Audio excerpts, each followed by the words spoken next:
All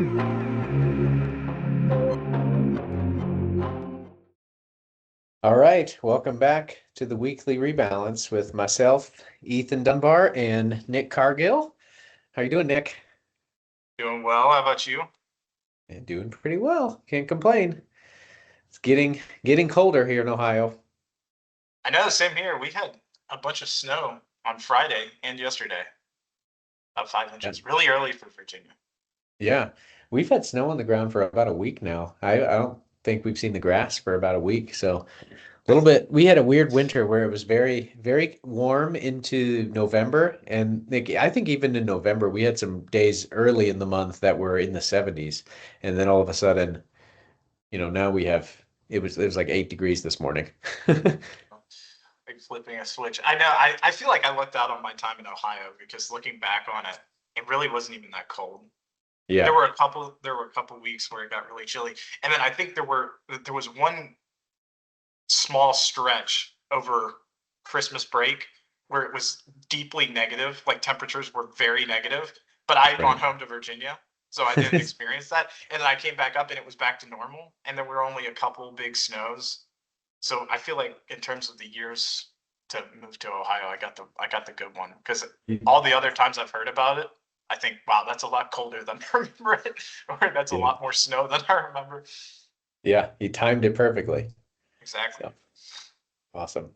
Well, welcome back, everybody. We have a good episode this week, in my opinion. We're gonna highlight a number of different things. Market update first. We'll cover some brief market updates, and then talk a little bit more detail about concentration, especially within the S&P 500, and get into something called the Herfindahl-Hirschman Index, which we're going to explain in a little bit more detail here in a while and focus on that in our research of the week section. So I guess to start things out, let's get into the market update. Nick, what's been going on the last week or so in the markets? It's a little bit different story the last week than the couple weeks before that, right? Yeah, we see some interesting movement in the market this or the prior week. A positive week for equities as a whole. S&P 500 up 0.88%.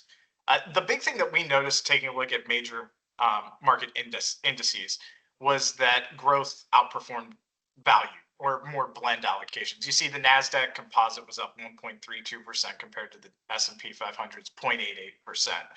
So NASDAQ tends to lean a little bit more tech heavy, tends to be more growth, have more growth exposure than something like the S&P 500 that tends to be a little bit more of a blend, but is becoming increasingly growth oriented, that sort of thing.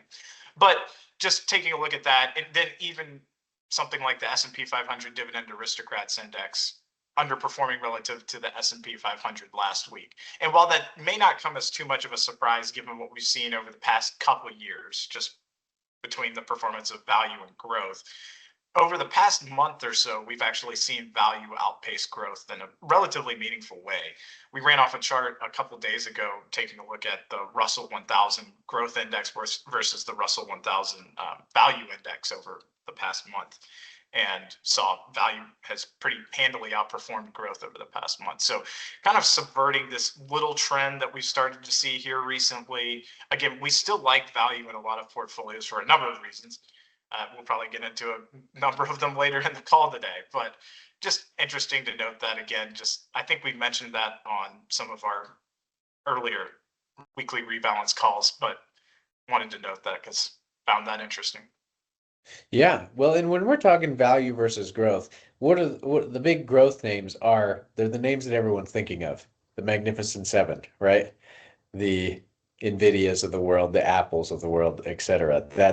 That really is what's driving a lot of those growth returns.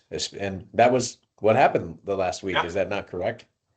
yeah, had great performance from names like that. I mean, we saw the S&P 500 perform well, so obviously the Magnificent Seven are going to be performing well, like we'll get into later with all the concentration going on. That index Yeah. in particular, for it to That, perform well, now, those seven names need to perform well. yeah. Well, you mentioned an interesting index earlier, the Dividend Aristocrat Index. Could you explain a little bit more detail for those that don't know what that index is? Yeah, absolutely. We follow that one pretty closely. We have a portfolio that basically tracks that index. And what it is it's screening for companies that have held their dividends steady or increased them over the past 25 years. So really stable companies who have been able to upkeep their dividend payouts, which just tends to be a good value screener, again, because we're looking at companies that are paying out dividends, so they're not reinvesting into growth opportunities, and just also companies that have been that way for a long stretch of time, having that be a really stringent screen of 25 years. Yeah. Yeah, it's a really good way of screening for quality as well, in my opinion. There's no coincidence in increasing dividends for 25 years. It's just not something that you can do by borrowing money very commonly. So you've got to have profitability. If you're borrowing money to pay dividends for 25 years, that's probably a problem. So you've got that in play, and just the ability to generate profits and distribute those profits to investors. It's really a nice index. We probably have to get into that in a little bit more detail in a couple future calls, because that index, it's very different than the S&P 500, but over long periods of time, it tends to perform very similarly, if not even better than the S&P 500 over long time frames. Now, they're going to behave differently though. So in big bull runs like we've seen just the last number of years, the S&P 500 is going to do very well. But in downturns, it's most likely that the S&P 500 Dividend Aristocrat Index is likely to hold up a little better. So it's a very different style. But I found it interesting, like you mentioned, so growth outperformed value, the Magnificent Seven outperformed, did pretty well the last week. I found it interesting that came during a time when a couple of notable, you know, talking heads or whatever you want to call them came out and basically said they're now underweighting the Mag 7, underweighting growth. Yardeni and Gina Martin Adams is coming out and said this, who is the former equity analyst at Bloomberg. A number of pretty respected and, from my perspective, very accurate in past years about their predictions. And actually, many of Yardeni is a perfect example of somebody who has been very accurate in predicting the growth trend and has been very bullish those type of stocks for a long period of time, and now is not, or at least is neutral on them. So it's interesting that happened in the midst of some of these talking heads coming out and being a little bit more bearish about the Magnificent Seven and the growth names in the S&P 500.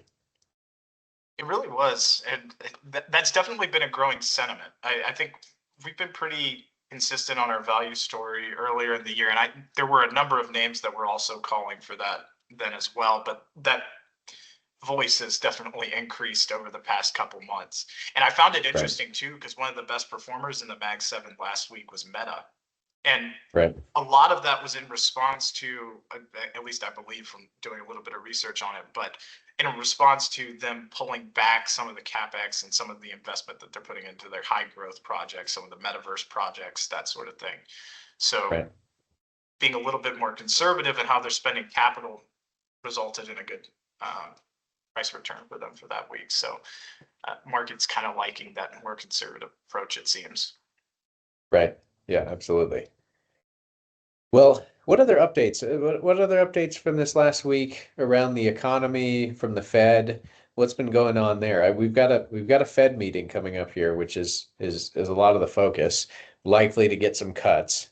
Any other perspectives that you've seen on that are interesting? Yeah, I think really the big thing that happened last week that's intriguing from a Fed perspective, but also just fixed income as a whole, taking a look at movement in the yield curve, we saw a good amount of movement on the short end of the curve. So yields coming down on the very short end of the curve, 1 month, that sort of area. And then we actually saw yields creep up on the long end of the curve.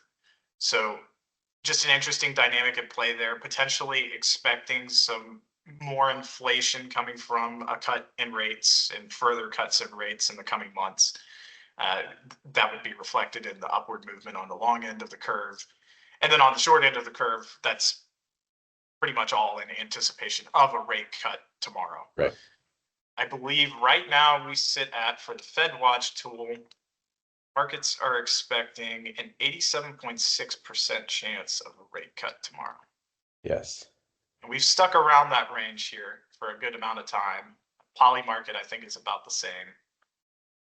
So looking like Really we're going to get a likely. rate cut It's tomorrow. gonna, yeah, big surprise if we don't. That would be, in my opinion, extremely surprising. Markets will not like that. They're extremely unlikely to do that. I think the most interesting items from tomorrow and the rest of this week are going to be any commentaries around the cut.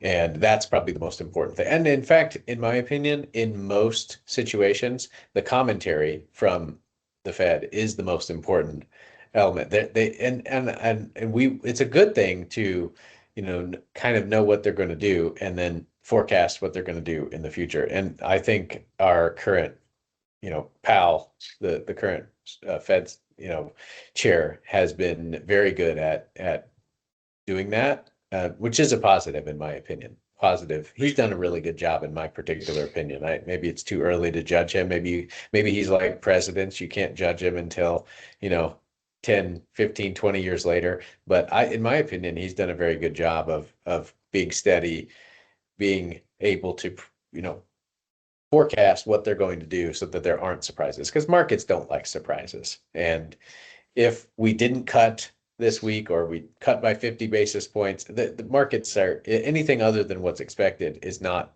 a fun ride for the markets. Agreed.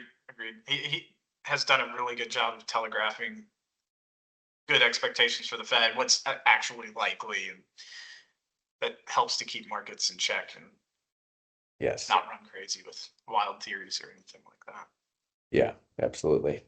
So, well, lots to watch for there in the market. Thanks, Nick. That's, I think, good on the market. The Let's get into talking a little bit more about the concentration. Now, we focused for our research this week, we focused on the S&P 500. You could obviously apply this to other indices, but the S&P 500 is the most important and probably the most followed, maybe other than the Dow. The Dow, people follow the Dow a lot, but the S&P 500 is generally considered, at least by most serious investors, as the best index for the US economy, right? However, as we're going to talk about today, that has changed over the last number of decades. It's not necessarily as representative of the US economy as it might have been maybe 5 years ago or 10 years ago. So we did some study on, what we're going to now get into, which is the Herfindahl-Hirschman Index, which is probably something that most have not heard of. But what is it, Nick? Could you explain the Herfindahl-Hirschman Index and how that ties to talking about concentration in the S&P 500? Because we've talked about this in the past to some degree. We've talked about how much the Magnificent Seven and how much the top part of the index makes up of the S&P 500, but we haven't talked about it from this angle. So what does that term mean? How's it measured? Well, let's get into at least some of the nerdy stuff behind that that Yeah, Herfindahl-Hirschman Index and how it ties to the S&P right now. absolutely. It's a unique metric, not super commonly discussed. It's a little bit simplistic in its approach, but it's really a neat way of gauging how concentrated an index is and other things. But I don't want to give it away. You probably know the answer to one of my trivia questions already, but I don't want to give it away. So in the event you don't know, I'm going to wait. Okay. But it's a way of measuring concentration in a market. So, and the way that it's calculated is you take all of the constituents of a market or an index, you square the weighting of each of those constituents, and then you sum that up. And that figure is your Herfindahl-Hirschman index. Mm-hmm. From there, you can back out the effective number of stocks by dividing one by your HHI, which we'll probably call it HHI from here on out because I'm going to say the wrong thing. For whatever reason, this is one of the things you study with the CFA program. They go over it in level 1 and then they hit it again in level 3. I don't think they really talk about it at level 2, at least I remember. But it had been a while since I looked at it in level 3 material, at least a few months. And I kept on thinking, oh, the Herfindahl-Hirschman index. So I just made something up there. Herfindahl-Hirschman, we'll call it HHI because I'll It's a probably mouthful. mess it up again. Anyways, But you can back out the effective number of stocks by you divide 1 by that HHI figure that you get. And really what you're calculating there is the equivalent number of stocks. In the case of an index, you get the equivalent number of stocks if you have an equal weighted index. So Right. S&P 500, for example, there's 500 companies in there. With the HHI, you're measuring concentration. And then if you divide 1 by that HHI number that you get, you're going to get the equivalent number of stocks in an equal weighted index. Basically, Yes. effectively the same amount of diversification is what it's calculating there. Right.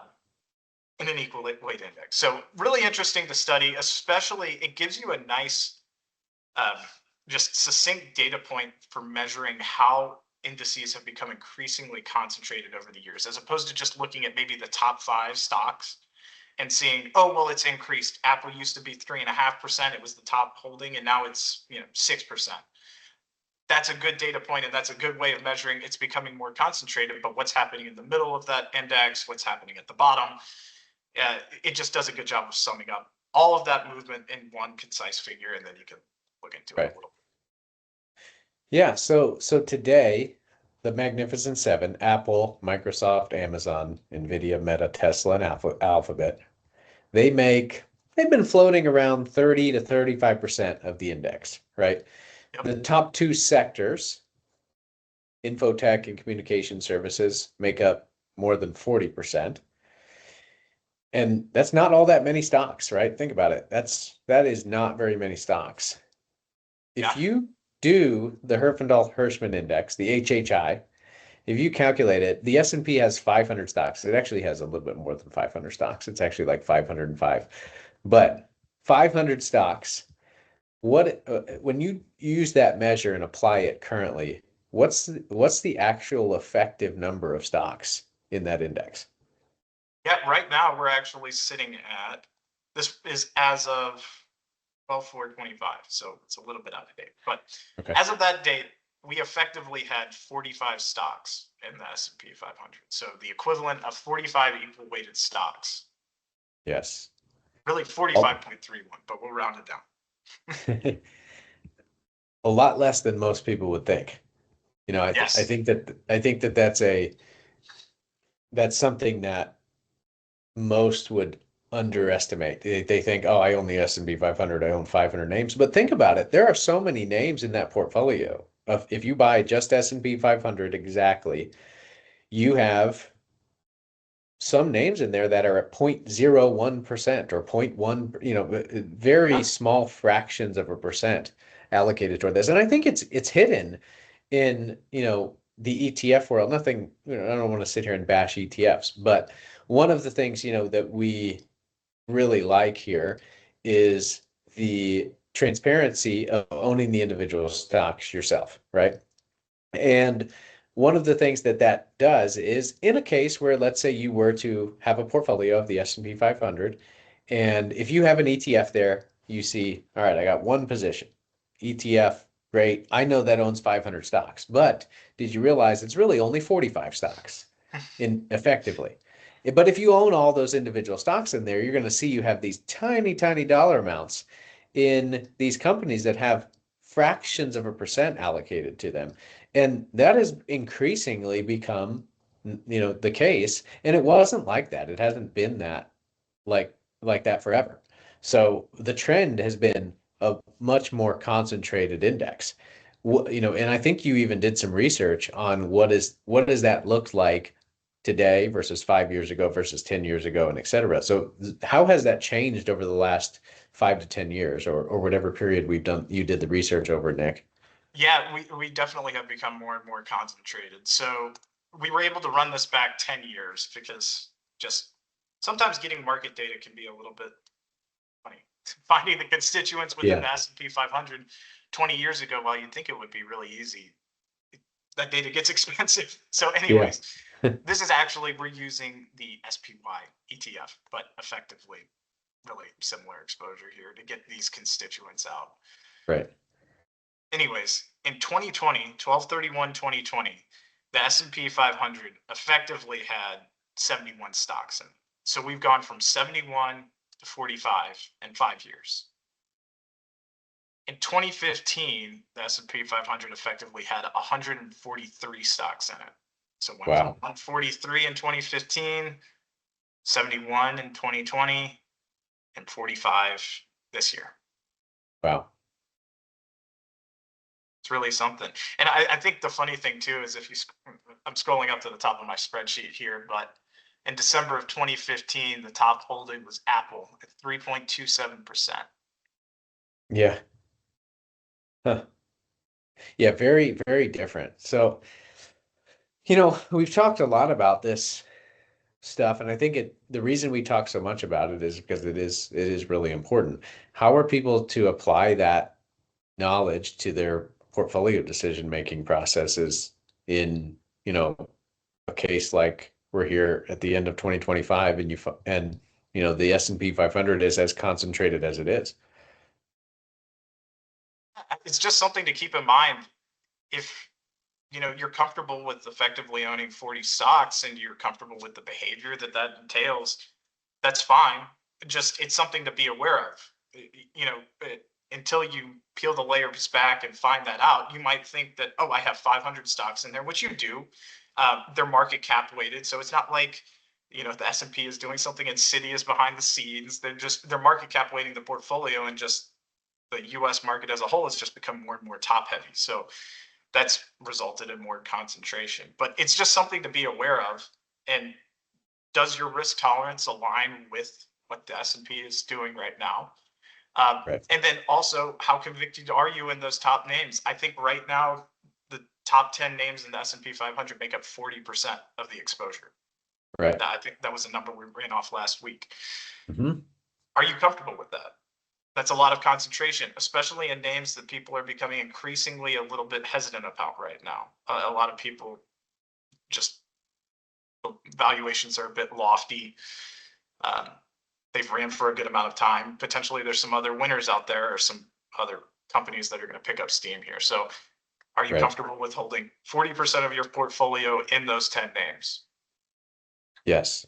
Well, it's important to remind us that a fully diversified portfolio would not just be buying the S&P 500. That, again, nothing wrong with that if someone wants to do that and they understand the risk, but that's why we own other parts of the market. We own mid-cap stocks, we own small-cap stocks, we own growth, we own value, we own international emerging. You own bonds like that, and that, it can be, deceiving sometimes for someone who's not paying close attention and they just see on CNBC or whatever, tracker whatever news outlet they follow, and they see that the S&P 500 has done this per year, and they look at their portfolio and it's done this per year and it's different. But again, it's important. That's why one of the reasons why I'm educating on this and being educated on what that means, what the S&P 500 is, and why a portfolio might not just own the S&P 500 is extremely important. Because you're right, that a fully diversified portfolio would not just be one country's large cap only. Now, what has become increasingly large cap growth more than anything else, an index that tracks just those, or a portfolio that tracks just those types of companies. So very important to understand that. And again, understanding the risk is the most important part. If you're on track and you have you understand your risk tolerance and you understand how the portfolio matches to that risk tolerance. And if they line up, that's great. And if not, then you have some decisions and some conversations to be had. So very, very good thing to be aware of, whether you're a retail investor or an advisor managing portfolios, et cetera. Very important thing to have awareness of. It really is. And the other thing too, the HHI is a really simplistic metric. We're not getting into the correlation of companies with each other, other things like that. In all likelihood, we've got all of these mega cap names making up a huge portion of this portfolio. They're all growth related. A lot of their revenue is coming from each other. There's that famous Right. chart that's out there where it's all the circular money going around.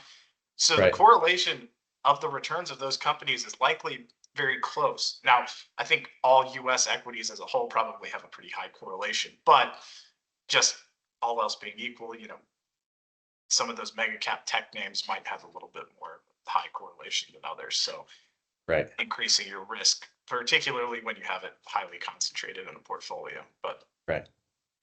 Yes, absolutely. Awesome. Well, I think that was good research for the week. That I thought that was a really unique way of analyzing and researching what that concentration looks like instead of just saying, "Hey, here's the percentage weight." Not that doesn't tell a similar story, but it's definitely become more concentrated. yeah. So speaking of that, should we move on to trivia for the Yeah, week? let's do it. All right. I have one related to concentration, Okay, actually. cool. So I can start if you want me to. Let's do it. All right, so concentration, we just talked about the S&P, the top 10 names make up now close to 40% of the index. That if you go back to the 1980s, Okay. what did the top 10 stocks in the Oh S&P my 500 gosh. represent in the 1980s? Oh About, gosh. let's say All 10? 35 to 40% now. All Yeah, 10? top 10. Okay. This is gonna be really wrong. JP Morgan, is JP Morgan one of them? Well, not the names. Oh, What percentage of the index oh, did okay, they okay. make up? Sorry, I didn't word that That very was well. gonna go on for a long time. Um, I I'm sorry, I obviously didn't word that very well. So let me reword it. okay, Let's I say get it. between 35 and 40% today are the top 10 Yes. stocks in the S&P 500. What percentage of the index in the early 1980s Okay. would have the top 10 stocks made up of the Um, S&P? I'm gonna say 15%. That's exactly right. Good I guess. got Or maybe you knew that. that. 15%. Yep. 15%. All There right, you I'll go. take it. So more than doubled Wow. the concentration of the top 10 names in the last, since the 80s. Wow. That was a complete guess, but I'll take it. It was a good one. It was a good one. Take it. Yeah. I wonder what was on that list. I'd imagine JP Morgan was on there. Yeah, That was the only probably. one I was confident in. Yeah. We'll have to put together a chart sometime, like a table almost of like what were the top 10, you know, going Yeah. further, like really, really far back, because that data we should be able to get. And it'd be really interesting to see, like, it's interesting to, I've seen charts recently of the last like 20 years, but it'd be really interesting to see the last, like, obviously you couldn't have all 100 years, but like going back 100 years, just pick some decades, like the 20s, the 40s, the 60s, the 80s, something like that. Yeah, it really would be interesting. That's the funny thing too, and it just highlights the importance of having a good data provider. I mean, we have Bloomberg, we've got Y charts. Bloomberg tends to have, a little bit more detailed data, but Yeah.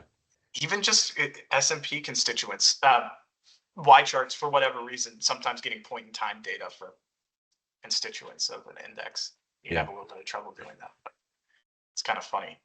Yeah. Let's see here. Okay, I've got two. One of them's really quick, and I think I know. I think you know the answer to this one. That's why I made a second one. All right. Well, hopefully I don't make myself look stupid.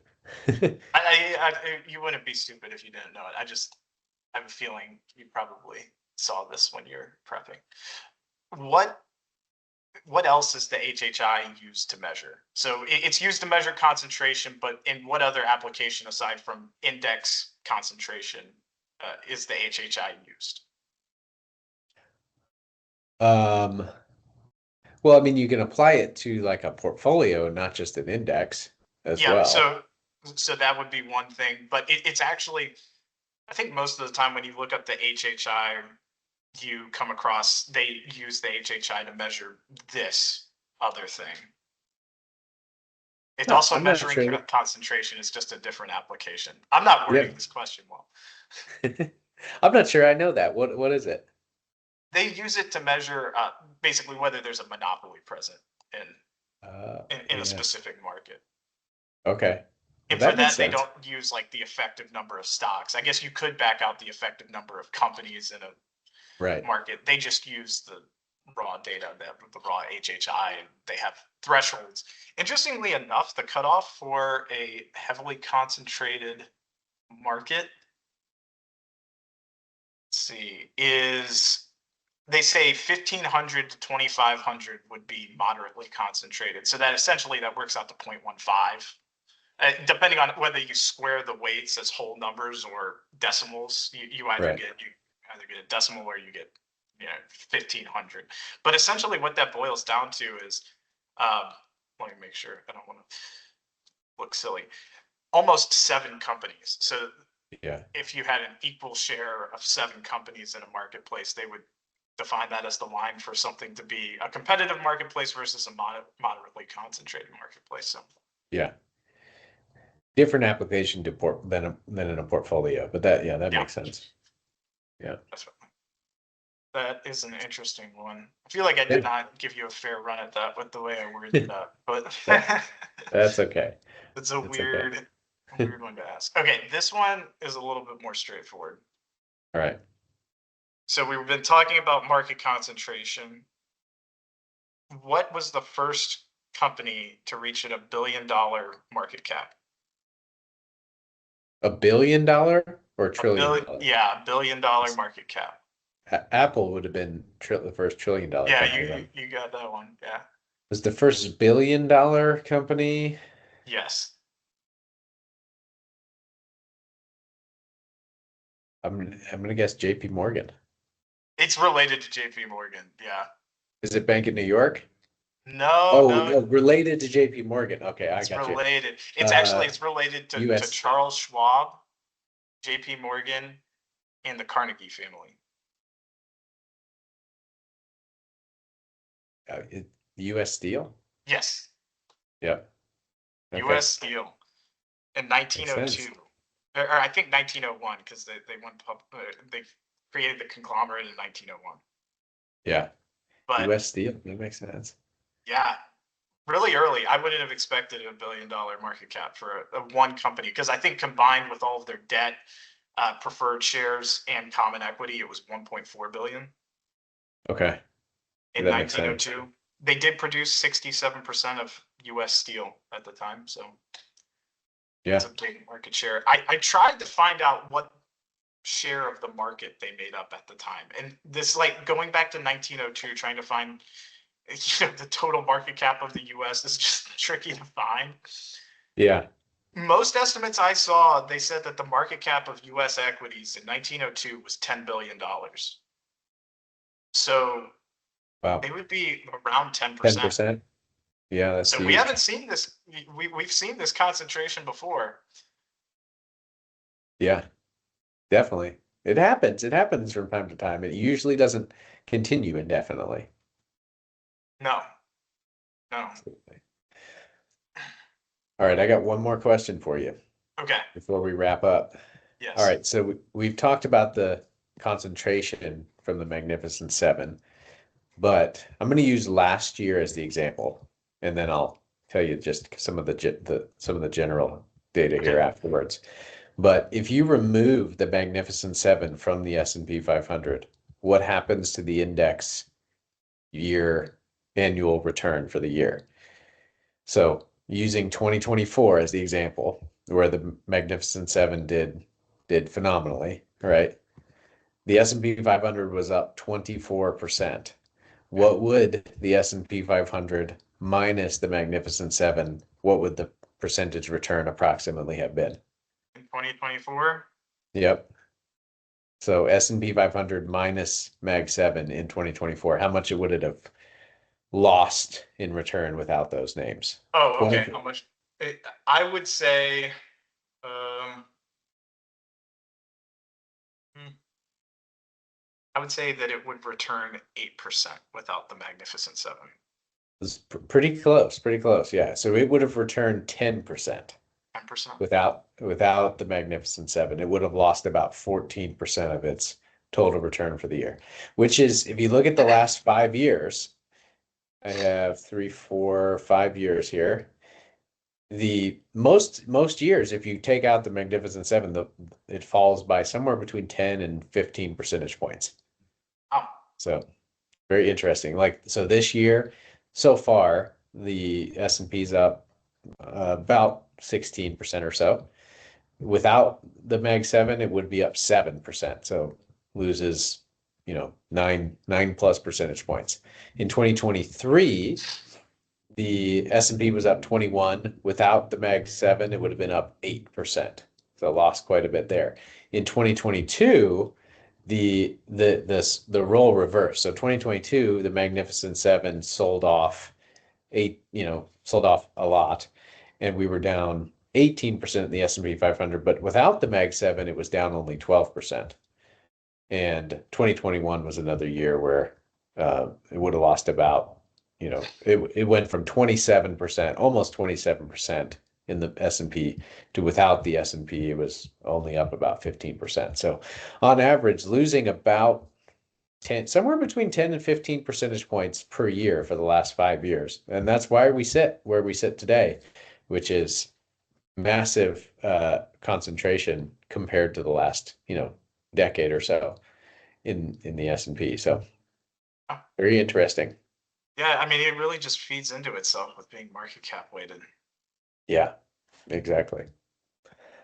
So anyways, that I think is our show for the week. You got any closing thoughts, Nick? No. Sounds good.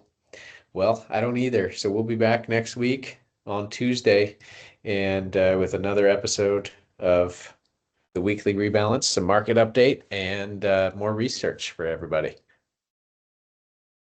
Thanks, everybody. Thanks, everyone.